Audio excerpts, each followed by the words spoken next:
All right, dude, here we are. Big news today. Tim is leaving Twitch, who I thought was going to stay with Twitch forever. We had, back when all the Mixer stuff was going down, with him signing people were asking him, hey, and he decided to stay exclusive with Twitch. But I didn't even know this was a thing. Apparently last night he'd posted like a cryptic tweet with 2 doors, and people were like, what does that mean? Is he going to leave Twitch? I didn't know any of that. I just got a message like an hour and a half ago. Tim's leaving for YouTube. And yeah. I thought it was like one of those posts people will just put for clout that wind up like getting notified on your phone from Twitter, where people say something ridiculous and then it blows up and it's like recommended tweets for you. But no, I looked and like, sure shit, it's real. You're right, Trev? Yeah, sorry.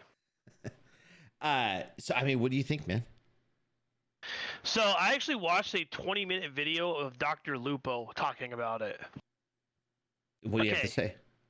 So he said that the reason it's easy to leave Twitch, he said it's like leaving a job, a very stable job, but with no room for promotion for a new job with unlimited growth. So what that means is, basically what he said is that Twitch has a ceiling that you will hit eventually, right? For example, like Tim the Tatman. Tim the Tatman hasn't grown on Twitch in like 3 years, right? I mean, I'd say he grew when Warzone happened more than he... I don't know. He's big on Fortnite too. Yeah, probably. You're probably right. Right? So now imagine if Mr. Beast only did Twitch, right? Like Summit 1G. Summit 1G is not big on YouTube, right? So Summit 1G has been around for... He's probably one of the most original streamers. Justin.tv. Yeah.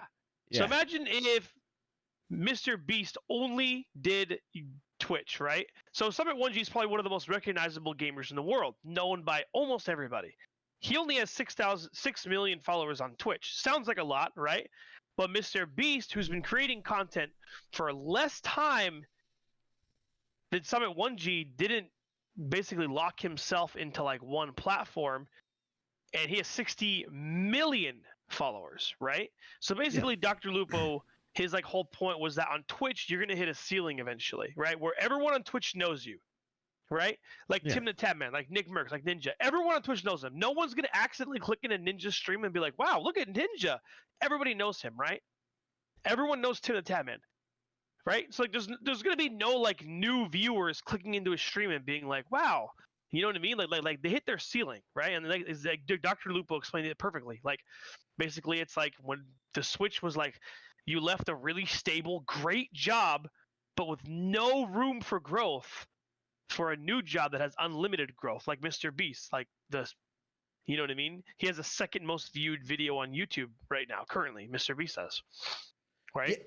Yeah, I guess I get what you're saying, because the people that are on Twitch, right, the consumers of content are on Twitch. They didn't stumble into Twitch, right? Whereas YouTube, everybody has a YouTube account. Me, my little sister, my mom, my cousin who is technologically inept, they all have YouTube accounts. So if they express interest in I play video games or whatever, popular videos will find their YouTube feed, right? It's integrated with everything on Google search. The first thing isn't going to be Twitch VODs, it's YouTube videos, right? Yep. So I guess I get it from that perspective, where you have like a greater expanse of people to reach to, but still, it's still a big step.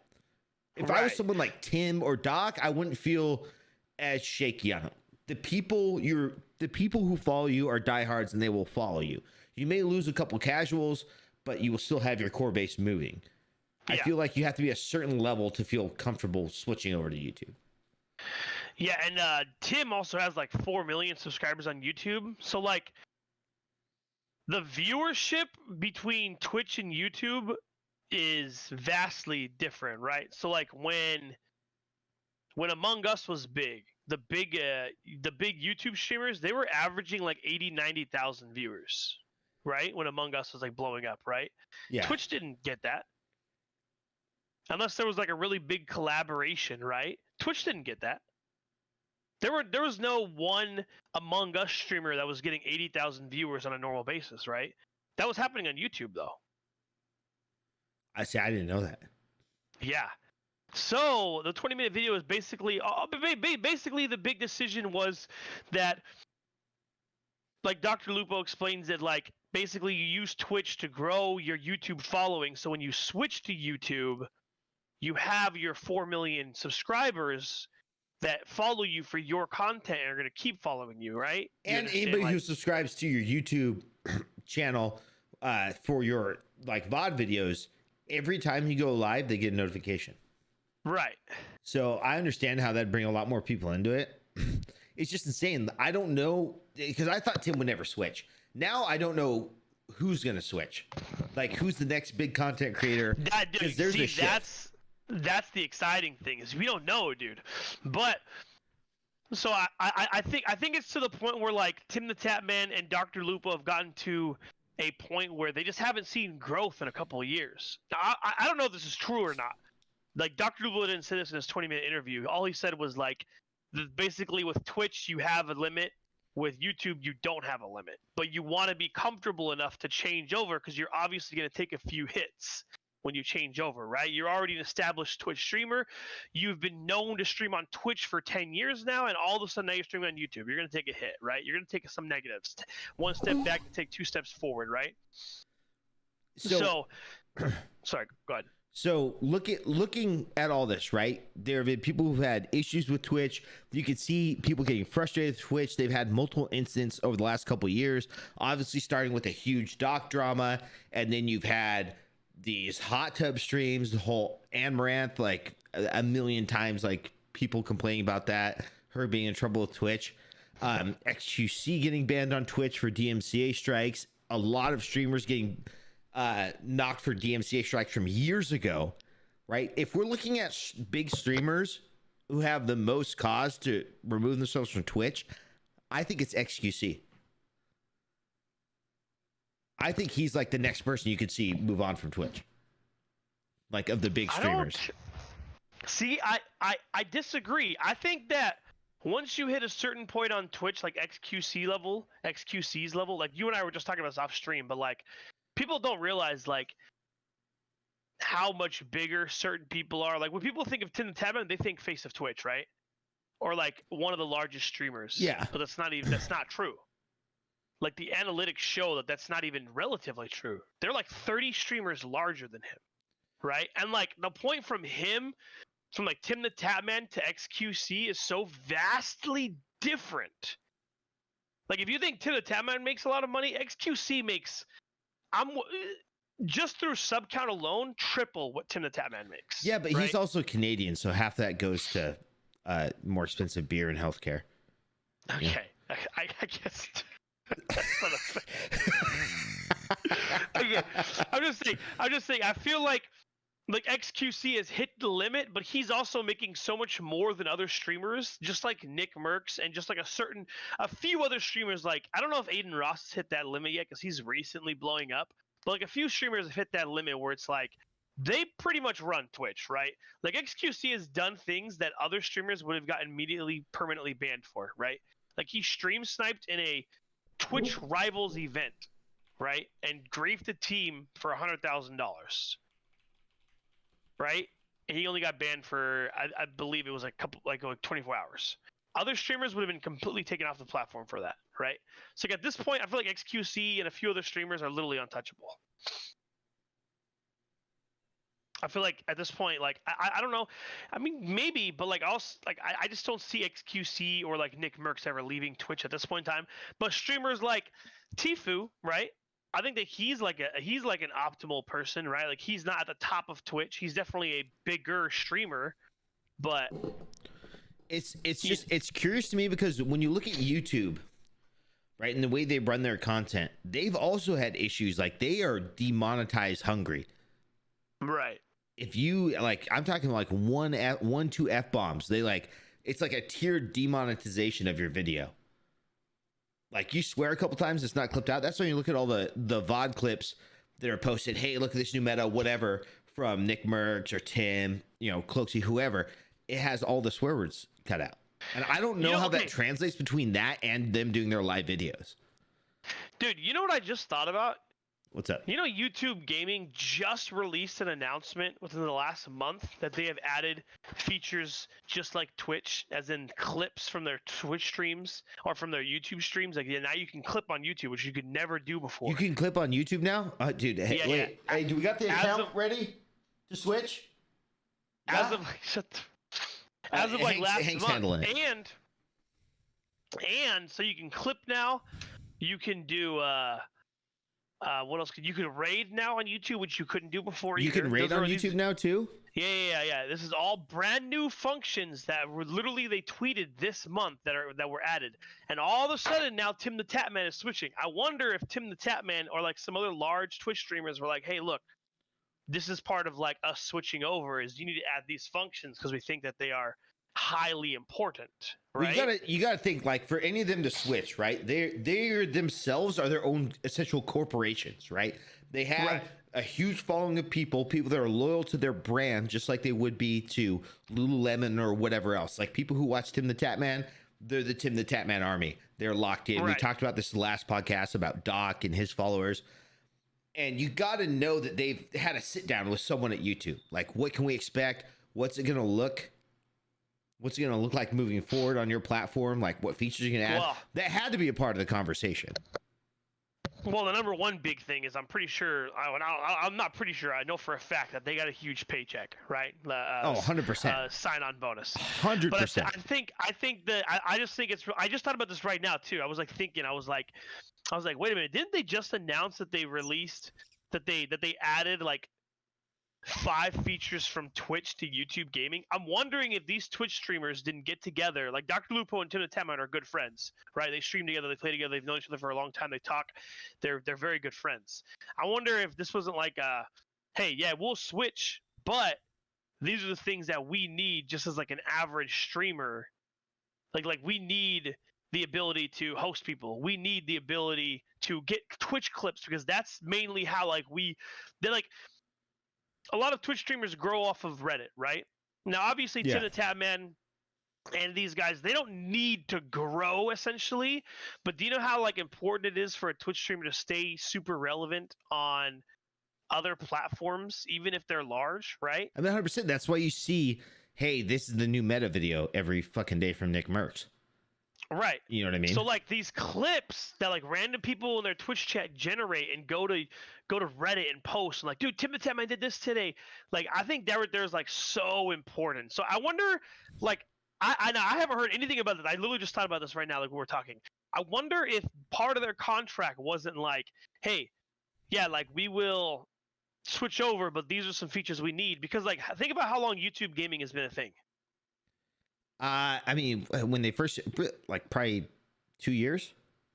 Right. And how long, like if you're active on Twitter, you see like every day, like I see, like, I want to say once a week, a streamer be like, dude, YouTube, you really need you really need clips. Like, this is getting ridiculous. Like, I have to go through an 8-hour VOD to get clips because you don't have clips because my Twitch chat can't clip for me. And all of a sudden, we have 2 of the largest Twitch streamers switching over. And now all of a sudden, like, it could be a coincidence, but yeah, clips are one of those things like that, not only for your channel, for what you do. Hey, these are my clips of the week, whatever. Posting to Twitter on your account. The third-party accounts, like Warzone Plays of the Week, they go and search by most viewed clips on Twitch. Yeah. And they just pick over the last 7 days, and then boom, they have their video out. So if you don't have the ability to clip, like, there's no resource for those third-party streams, which grows it to more people than the people that follow you on Twitter, TikTok, YouTube, whatever. Right. Yeah, there are a lot of streamers that have been begging for clips and stuff, and all of a sudden they announce that they're doing it, and in the same month, 2 of the largest Twitch streamers on the platform are switching over, right? Like, I think that they had some influence. It's either they had influence there, or YouTube brought that as part of their sales pitch to convert them over. Yeah, I don't think it's a coincidence. Yeah, no, exactly. That's what I'm saying. Like that's that's crazy that like it's like that. But yeah, no, that's I just thought about that right now, like as we were talking. I was like, because I have a few friends that switched over to YouTube gaming. Now, YouTube is like super non-friendly. It's more friendly than Twitch though to grow because it has like other searching platforms and things like that for like streamers, right? Like YouTube is actually a better platform to start as a streamer because there's like Twitch. So a lot of people don't know this, but like Twitch has no discoverability, right? None. I'm never gonna log on to Twitch and it's gonna say, "Hey, effing wire is." Whoa! I found your stream through recommended streams on Twitch. Okay, you know what? You're right. Recommended streams is a newer thing, though. This definitely the recommended stream thing has come out and has been more active recently. But like before, recommended stream only. Like I've been on Twitch my account started in 2014. I've been streaming every day since that day, right? Yeah. This recommended channel, I've never seen a smaller channel in here besides maybe the last 6 months in my recommended. Yeah, when yours was on there, you had like 14 viewers, and I like hopped in. I was like, "Oh, hey, what's up?" Blah blah blah. Yeah, I've never had anybody come in and say, "Oh, hey, I saw you on Twitch recommended." I've had, "Hey, I'm here from TikTok." "Hey, I'm here from Twitter." Like I've had those sorts of things. I've never had an interaction where it was like, "Yeah, you're on my recommended streamers thing." I mean, granted, I'm not a big streamer, but when I was doing well, I actually had a few people. They were like, "Yeah, you're on the recommended page," and I was like, "I'm pretty sure that's like for you though. Like I don't think that's like a thing where it's like I come up on everyone's recommended page. I think that like that recommended page is like sculpted towards like what you view, right? You know, things like you know the internet like does that. Like, hey, you search up shoes, and all of a sudden now you're getting ads for shoes. I think it's like a similar thing on Twitch. They use your cookies to see like, all right, he likes or look at streamers they follow that are sub to you or follow you, like that sort of thing. Right, exactly. You know what I mean? It's just it's going to be interesting to see over the next.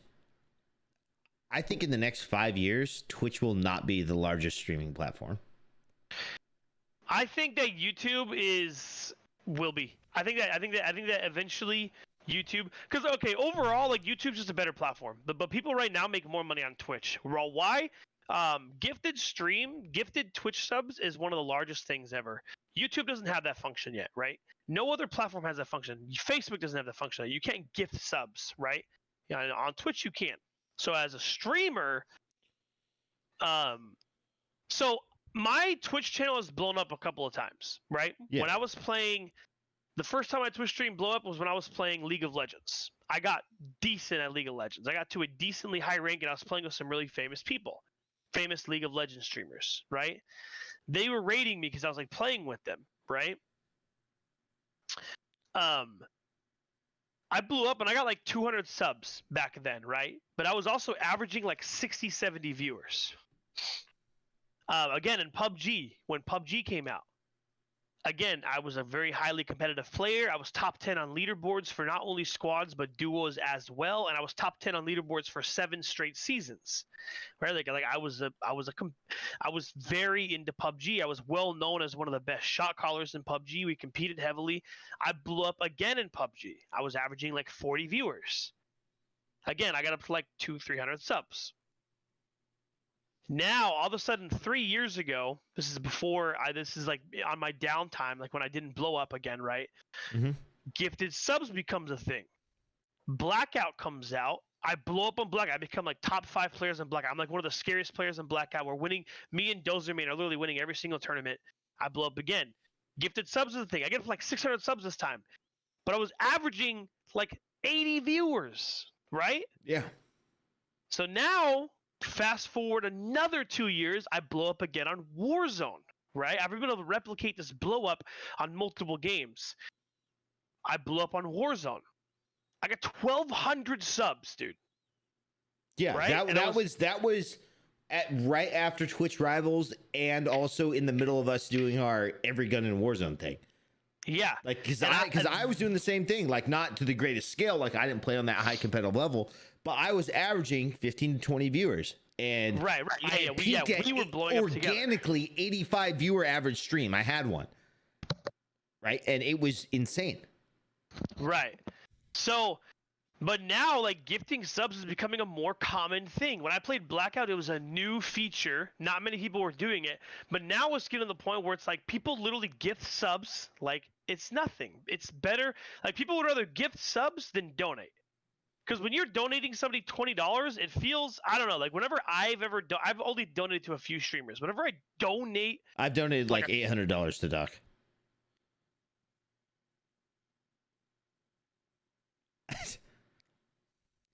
Okay. Whenever I like donate money to a streamer, it feels weird.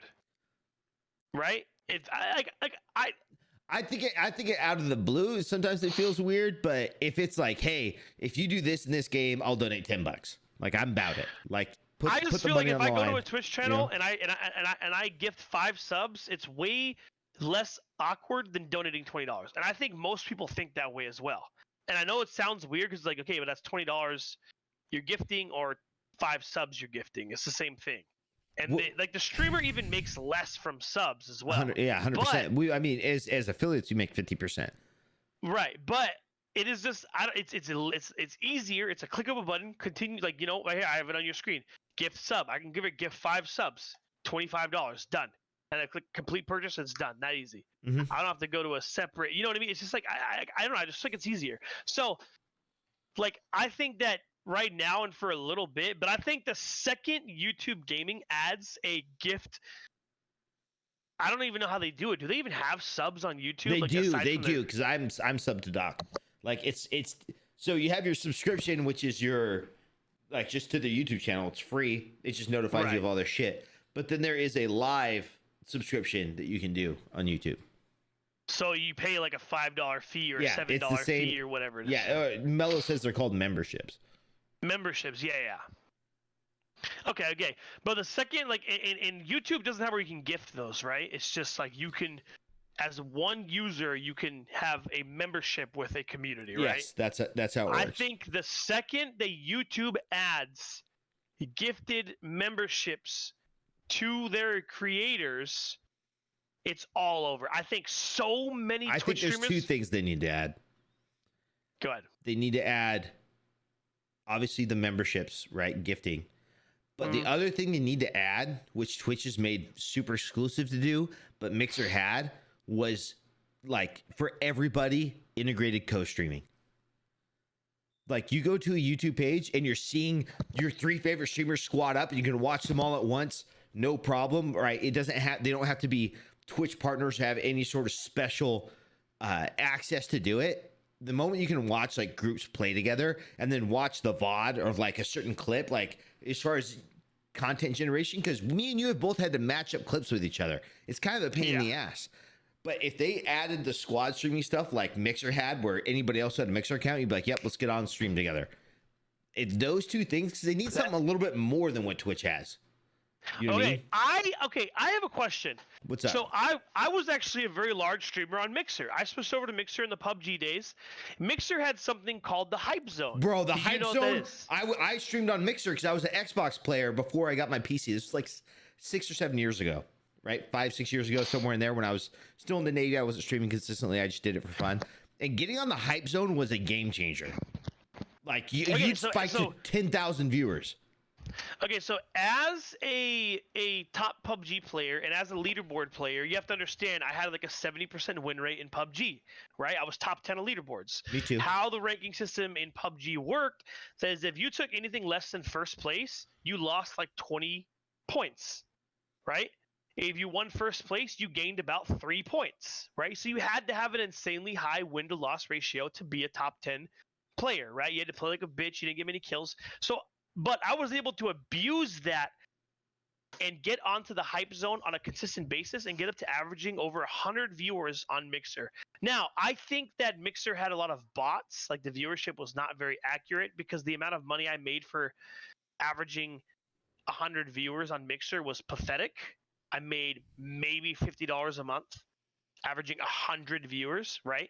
Regardless, neither here nor there. I was offered partnership and I declined it because it's like Mixer's partnership program didn't give you anything. It just gave you a check mark. Mixer was like buying an elite track car.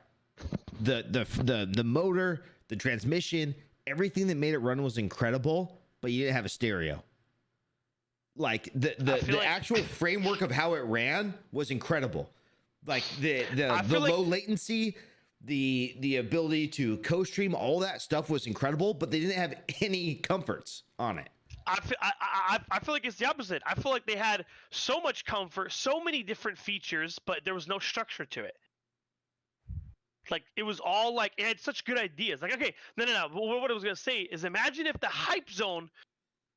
Why hasn't there been like a hype zone? So basically, for the viewers who don't know what a hype zone is, on Mixer, there was a channel. There was a hype zone, and it would use AI tracking on your game to figure out how many people were left in your game. And when you were in a top 5 situation, it would host a random streamer that was about to win/lose their game, and it would host them with hundreds, sometimes thousands of viewers. So basically, if you were just a guy playing Warzone and you were getting your first win of the day, you had a chance to get hosted by 10,000 viewers at some points, right? Mixer was also... Sorry, go ahead. I got a funny story about that. So my cousin, big Fortnite player. Like, he was pretty good at Fortnite. Above average player. I'm not talking like above average after everything got super sweaty in Fortnite, but he was a good Warzone. He could put the backpack on. Or not Warzone, but Fortnite. So, like, I was like, I'm going to play a little Fortnite, probably solos, just like chill and stream and just see if I can get decent at this game. And I happened to fucking worm my way into a top, like, 5 situation. And I get put on the Mixer Fortnite hype zone. And I was like, I didn't notice. And I looked over and I was at, like, 12,000 viewers. And I was like, And then I whiffed, like, 5 sniper shots and got builded and boxed in. And a guy just shit down my throat. And everybody just called me a bot and a piece of trash. And I got bullied by 12,000 6-year-olds. Yeah, so there was a negative side to the hype zone, right? There was a negative side. But if you got into the hype zone enough, like, so Mixer had significantly less viewers than Twitch, or streamers rather than Twitch. So it was a lot easier to get onto, like, the hype zone per se, right? Like, to get on the hype zone, you would get it, like, if you won 5 games, 2 out of your 5 wins, you'd probably get on hype zone. Yeah. So yeah, I was on hype zone. If I was playing 4 or 5 hours, I'd be on there probably twice. Yeah, and I was playing console PUBG. It wasn't like, right. Like right. So I wonder, like, why hasn't Twitch added a hype zone? With the amount of money they make, I believe, like, it would be a viable, easy to do, right? A channel that just raids different channels. I guess it would be harder because, like, when you raid, it gives everybody to that channel, right? So, like, they couldn't, like, take them back and go to a new channel, right? I mean, I'm pretty sure they could figure a way to program it, like it's owned by Amazon. Right, see, that's what I'm saying. So, like, I wonder, like, this is totally off topic. We're just supposed to talk about the Tatman thing. But I wonder, like, why Twitch hasn't added, like, a hype zone feature. Like, it just seems like such a great idea. Yeah, that was probably that, and the, like, no latency were probably my 2 favorite. You could have someone play for you on Mixer. Like, you could literally, at least on Xbox, you could be like, do you want to allow public play? And so if you were playing, like, Skyrim or something, you could literally be like, oh, chat, you want to play? And they could play from their Xbox your stream. Yeah, I feel like Mixer just had really cool features, but, like, no backbone. And I feel like Twitch is the opposite. I feel like Twitch has all the backbone, but literally no features. Like, no, I guess Twitch is, like, a lot larger too, but, like, yeah, co-streaming was a big thing. If everyone doesn't know what co-streaming is, you can invite someone to a co-stream. So say like, when I was blowing up on Twitch when we were playing Warzone, I was averaging like 30, 40 viewers, and Wires was averaging 20, right? If him and I co-stream, we would have a co-stream of 60 viewers between the two of us, and we'd both be in one screen. Now, there are features on Twitch that allow you to do that, like, what is it called? The multi-Twitch or whatever, but you don't share chats. Like, in the co-stream, you share the chat as well. Yeah, you could see everything that was being said. And it was available to everybody. You could log in your first day on Mixer and invite your buddy to co-stream, and you'd be co-streaming. Yeah, I guess for, like, I don't know the correct way to say it, and maybe not bandwidth, but, like, for other reasons, Twitch probably doesn't do it because it probably would cost. They have so many streamers, like there are millions of streamers on Twitch, right? Like millions. So it probably cost them more money if every 2-viewer streamer was co-streaming. I'm guessing that would take some sort of money to like put that together effectively, right? So I think like they should do it to where like affiliates could stream. There's still millions of affiliates, so it still cut that number down by a significant amount. I think there's like probably 200 affiliates. 200? It's a pretty exclusive club. I'm in it. Okay, all right. No, yeah, I mean it's one of those things. I just think Twitch is gonna have issues going down the road. People are already sick of all the bans, the inconsistent rules, and I think eventually it's gonna die. That's a big thing as well. Is like Twitch. In your contract on Twitch, most partner contracts, so when Doc got banned, Shroud actually talked about the contract, or was it Shroud? I don't remember. It was a really, really big stream that was averaging like 50K viewers at the time. But basically, he said, in our contract, it literally says they could terminate us or ban our channels for any reason. And this is a freaking streamer that's averaging 20, 30, 40,000 viewers, right? It's not like me or Wires, like we're very small. Like obviously it's in our contract, but like even the biggest streamers on the platform have those stipulations where they're like, yeah, well, in our contract it's gonna say, you know what I mean? And he talked about it on his stream, stating that even in his contract it says that they're allowed to ban you for any reason. Yeah, it's super vague and super. I mean, obviously they're Amazon lawyers, so right. Okay, we got Ben buzzing talking to say be careful about contracts very strict. Not for us. We don't have an NDA or anything. We can talk about whatever the fuck we want. It's not like I have an exclusive deal with them. Yeah, I'm assuming it's they. If they ban me, what am I do? I'm gonna lose out on my 6 viewers I have right now. Rebuilding on YouTube would be no worse than me rebuilding here. Yeah. But yeah, I think once YouTube adds the function to gift memberships, that YouTube will overtake Twitch at a rapid pace. Maybe not like overnight, but like if they added that function, a lot of Twitch streamers would see, because like, okay, so you have to understand something as well. Most Twitch streamers, so if they have a 20,000 sub count, they estimate, I was actually watching a thing on YouTube, they estimate that over 50% of your Twitch subs are actually gifted, right? So Timmy and Jimmy gifting 5 subs here and there. Most streamers have like a sugar viewer who's like one viewer who gifts thousands of subs. You see it in many larger streamers, right? Yeah.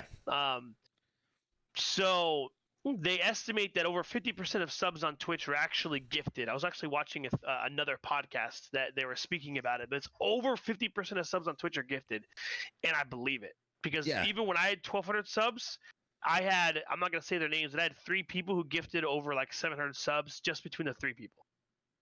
Right? Yeah, I had a guy gift 3 subs one time. It was insane.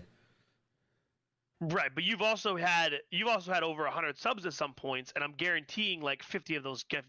Yeah, 100%. Right? My core subs is 50 to 60, like people that are monthly sub to my channel.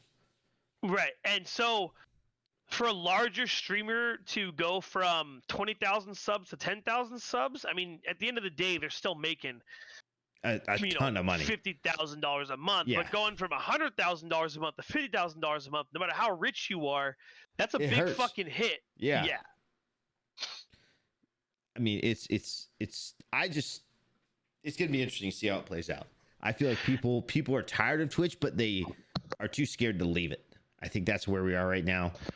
And the more people you see switching over, I think you're gonna see it trickle down through the lower streamers too.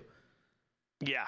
Well, I mean, the thing is like Tim the Tatman has such an influence on Twitch that like once he switches, I guarantee you're gonna see a lot of like your lower end streamers also attempt to switch, because like Tim the Tatman has been a streamer that has made. He's like, Doc, they're very smart with their decision making, and there's a reason he switched to YouTube. And for the people who weren't here, I'm just gonna say it again.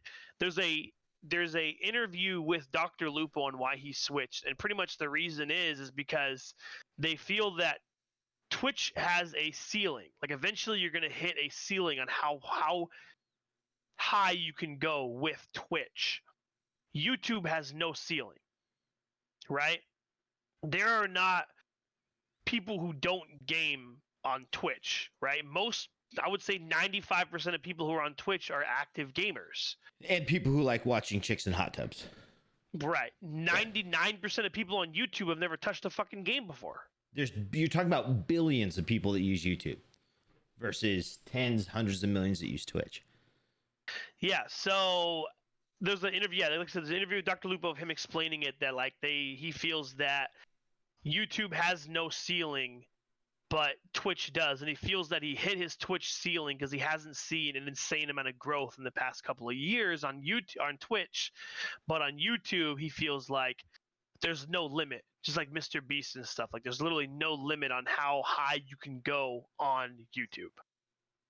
So as somebody that's already a freaking millionaire, right, saying like, hey, I'm making millions on Twitch, but I feel like I could make tens of millions on YouTube is a big difference, right? So. Yeah, and like I said, the fact that these guys that are switching over have a big following on YouTube. It's just their VODs. And now every time they go live, people who have the YouTube app, which comes pre-installed on 90% of phones anyways, is going to say, hey, Tim the Tatman's live, or hey, so-and-so's live. And they're going to be like, oh, maybe I'll check it out for a little bit. It's different than Twitch. Twitch is less accessible than YouTube, and that feels super obvious to say, but I think that's a major reason why people are switching. Yeah. It's hard to get found on YouTube, not any harder than it is on Twitch. It's actually harder to get found on Twitch than it is on YouTube. Yeah, 100%. YouTube has so many like recommended things that, like, if you watch a Apex Legends video, right, you're gonna get 10 recommended videos from other streamers on YouTube, right? Go watch an Apex Legends stream right now on Twitch and tell me how many recommended channels you get recommended. It's going to be most likely 0, and it's going to on the left-hand side. Not only that, they recommend live videos if you're watching a pre-made YouTube video. Like in my they recommend right lives, now, they recommend shorts, they recommend all that shit, even if you're just watching a video of, hey, this dude dropped a nutty game 6 days ago. Right now, on my recommended list right now on Twitch, 6 out of the 10 streamers are playing Escape from Tarkov. I've never watched a single second of Escape from Tarkov on Twitch. Say that again? On my recommended on Twitch right now, right? Yeah. 6 out of the 10 that I can see right now are playing Escape from Tarkov. Okay, wait, hold on. Hey, buddy. There's no X in Escape. Okay, whatever. I've never seen a single. I've never touched Escape from Tarkov. I've played the game before, like 2 years ago, but I've never seen a single stream from Escape from Tarkov. Yeah, the only time I watched, the only content I ever watched on Escape from Tarkov is when they had like the God Squad of streamers, when it was XQC, Doc, Shroud, and Summit, and there was like one other person. They dropped in as a 5-person party, and that was pure bliss watching that unfold. But yeah, it's one of those things. We'll just have to see, man. We'll have to see where everything winds up. It's going to be interesting to watch over the next couple of years what happens. But I think Tifu's a good call, though. Yeah, I think the next person switching over is you're going to see like a streamer like Tifu, who's been able to keep an average viewer base no matter what game he plays, right? He's been able to blow up and go viral on no matter what game he plays, whether it be Fortnite, Apex Legends, Warzone. He's been able to keep a top tier sub count and everything, but he's not the biggest streamer on Twitch. So I think he's like a perfect target for YouTube to go after. Dosage says Huskers Summit. I don't think Huskers. I don't think Summit will switch. I don't think Huskers will switch either, because I don't even think they'll offer him a great deal, because Huskers doesn't average great viewership when he plays other games. Like, he used to be like one of a top tier Apex player. He played for NRG. He was a great player, insane player. Not even a great player is underestimating him. They always did well in tournaments. When he averages 20K viewers on Twitch when he plays Warzone. When he goes So he's actually only averaging 5K right now, so his viewership has gone down. But with like when I saw him playing Apex, he's only averaging 500. So like I don't know if he's like a target that like YouTube would even want to go after because he's known for one game. Maybe he is, but I see more like really big streamers that are a massive influence in the community being offered massive income to switch to YouTube. And you've seen people that have built the other way. They built a following on YouTube, and they just go straight to streaming on YouTube. Like I can't remember the guy's name is Aaron something. The guy who does a lot of the Twitch tips and tricks videos. And like audio setup videos. He's a streamer, and he didn't even start on Twitch. He just went straight to YouTube because he'd already built that following. Yeah. So people who are like content-based creators who are like, I'm gonna make a YouTube video. Look at like Mr. Woot Woot.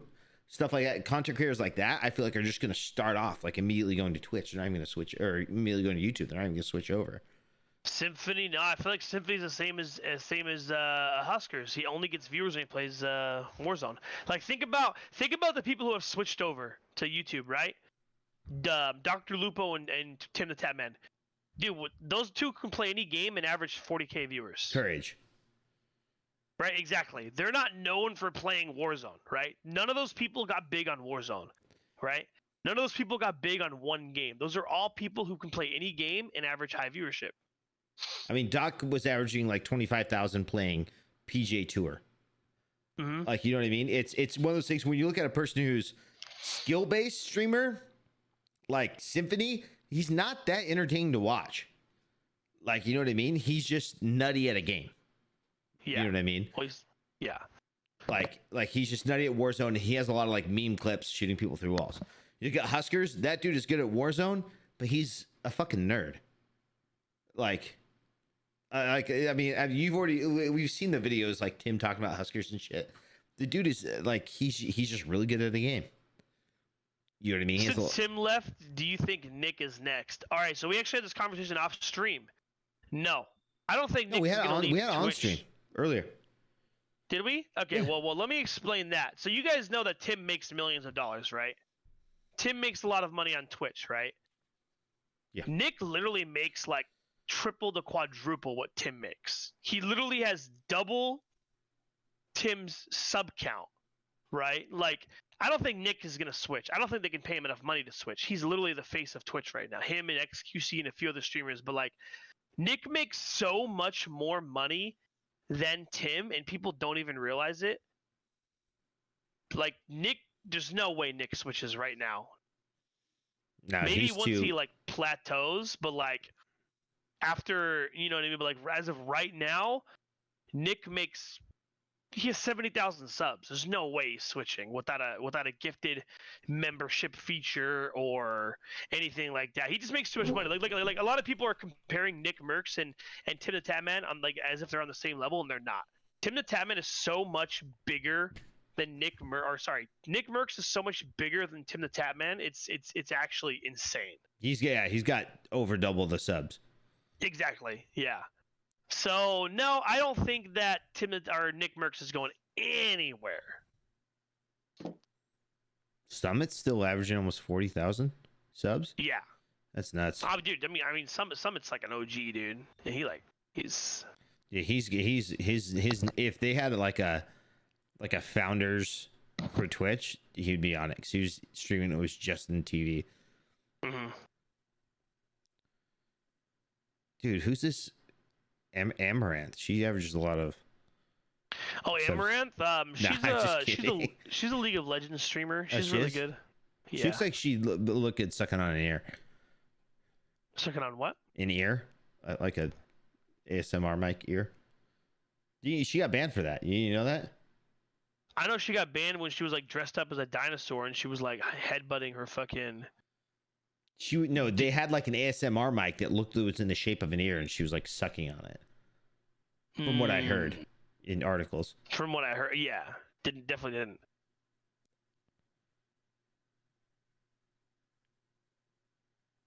Anyways, so I think that's about a wrap on today's show. Is there anything else we were going to talk about? I think this was probably 10 times better than yesterday's.